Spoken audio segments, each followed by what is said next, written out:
ஆதியாகமம் 28ஆம் அதிகாரம் பாருங்க, அந்த வசனத்தை வாசிக்கலாமா? 20, 21, 22 பாருங்க. அப்பொழுது யாக்கோபு, தேவன் என்னுடனே இருந்து நான் போகிற வழியிலே என்னை காப்பாற்றி உண்ண ஆகாரமும் உடுக்க வஸ்திரமும் எனக்கு தந்து என்னை என் தகப்பன் வீட்டிற்கு சமாதானத்தோடு திரும்பி வர பண்ணுவாரானால் கர்த்தர் எனக்கு தேவனாக இருப்பார். நான் தூணாக நிறுத்தின இந்த கல் தேவனுக்கு வீடாகும். தேவரீர் எனக்கு தரும் எல்லாவற்றிலும் உமக்கு தசம பாகம் செலுத்துவேன் என்று சொல்லி பொருத்தனை பண்ணி கொண்டான். இப்போ யாக்கோபு பொருத்தனை பண்ணி ஜெபிக்கிறார். அந்த ஜெபத்தை கவனிங்களேன்.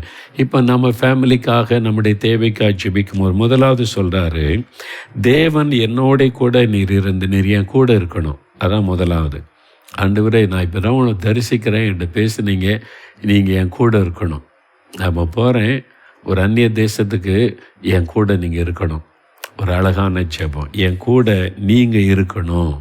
நீங்கள் ஆண்டவர்கிட்ட அப்படி ஜெபிக்கணும். ஆண்டவரே, நீர் என் கூட இருக்கணும், எங்கள் குடும்பத்தில் எங்களோடு கூட நீர் இருக்கணும். நீங்கள் தான் எங்களுக்கு முக்கியம். எங்கள் வீட்டில் எங்களுக்கு இருக்கணும். என் பிள்ளைங்க ஸ்கூலுக்கு போனால் நீங்கள் என் பிள்ளைகளோடு இருக்கணும். நான் கடைக்கு போனால் என் கூட இருக்கணும். நான் வீட்டில் வேலை செஞ்சால் என் கூட இருக்கணும். எப்பவுமே கூட அவர் வாக்கு கொடு. ஆண்டவர் விரும்புகிறார். நான் உன்னை விட்டு விலகுவதும் இல்லை, உன்னை கைவிடுவதும் இல்லை, நான் உன் கூட இருப்பேன். ஆண்டோடைய விருப்பமே அதுதான். அப்போ நம்ம விரும்பி கேட்கணும், ஆண்டவரே நீங்கள் என் கூட இருக்கிற. யாக்கோபு விரும்பி கேட்குறாரு பாருங்களேன், தேவனீர் நீர் என் கூட இருக்கணும், என் கூட இருப்பீங்களா, என் கூட இருக்கணும் அப்படின்னு ஒரு அழகான. ரெண்டாவது, நான் போகிற வழியில் என்னை காப்பாற்றணும். எத்தனையோ ஆபத்து இருக்கு வழியில்.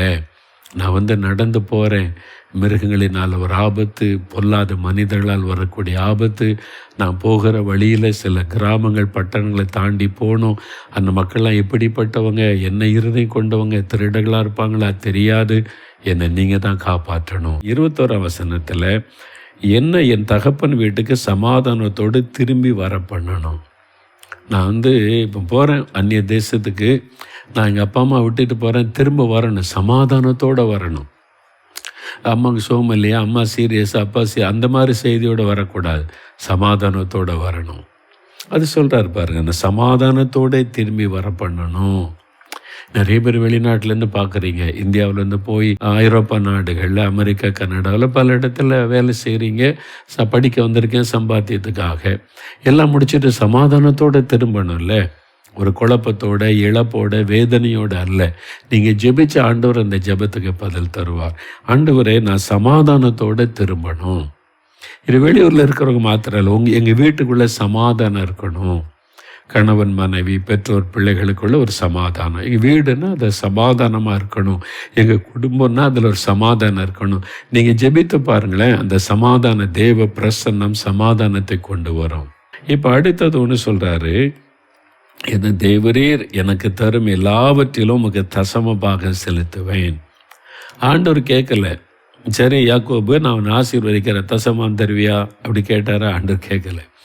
இவரே பொருத்தனை பண்ணி ஜெபிக்கிறார். அப்போ ஆபிரகாம் தசமபாகம் கொடுத்ததா பைபிளில் இருக்கு. அப்போ அந்த காலத்திலே பார்த்தீங்களா 10ல் 1 கர்த்தர் கொடுத்தாங்க. அந்த காலத்திலேயே அப்போ சபை கிடையாது, ஊழியம் கிடையாது. அப்போவே கர்த்தருக்கு இந்த தசமபாகம் கொடுக்குற பழக்கம் வந்து விட்டார். அவர் பொருத்தனை பண்ணார், 10ல் 1 தசமபாகத்தை உமக்கு நான் செலுத்துவேன். உங்கள் வீட்டில் தசமபாகம் கொடுக்குறீங்களா? 10ல் 1 கர்த்தருக்கு கொடுக்குறீங்களா? ஆண்டவருடைய ஊழியம், உங்களுடைய சபை ஊழியத்திற்கு, தேவனுடைய ராஜ்யம் கட்டப்பட நீங்கள் கொடுக்குறீங்களா? யோசித்து பாருங்கள். நம்ம கொடுக்கறத வச்சு தான் அவர் ஆசீர்வதிக்க முடியும்.